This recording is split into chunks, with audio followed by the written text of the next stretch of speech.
Alright mga torpapits, today is Sunday. Magluluto tayo ng sinabawang lapu-lapu African style.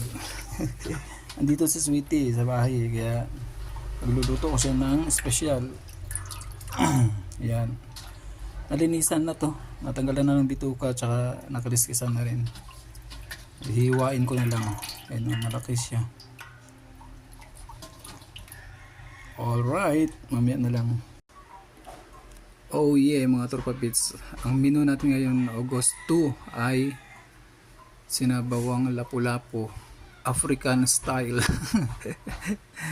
So ito yung ating ingredients.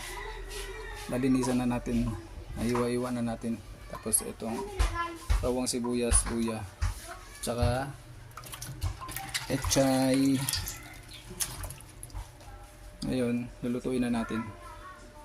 Oops, ano to? Teka. Alas miri. Aw.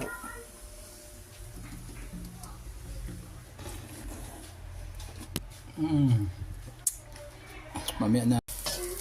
So, bigisan mo natin yung sa bawang at sibuyas, mga torpapits. Yan. Tapos magisa, ang susunod ay secret. Mamaya magkaraman nyo.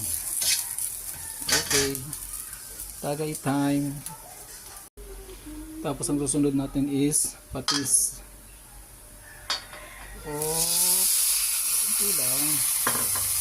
Gipay lang ba? Gipay.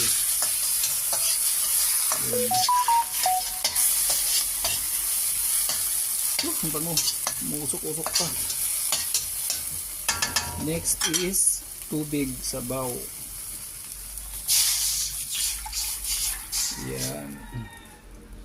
Pero yung sabaw niya, dadagdagan pa natin mga isa kalahati nito.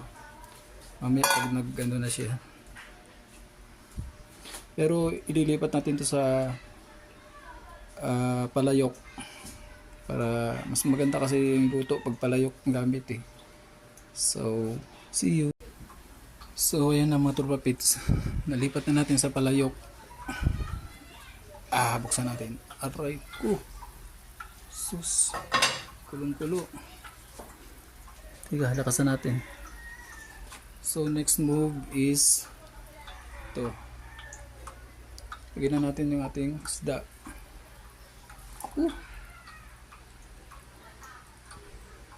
Yun, no? Next week, lapu-lapu ulit, pero escabeche naman. Maapaw. Okay. Takpan ulit. Hintayin natin na kumulo. Oh, init. Takasan natin yung apoy. Okay. Next is wow.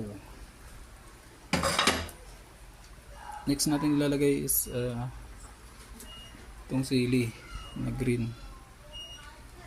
Tapos yung pechay.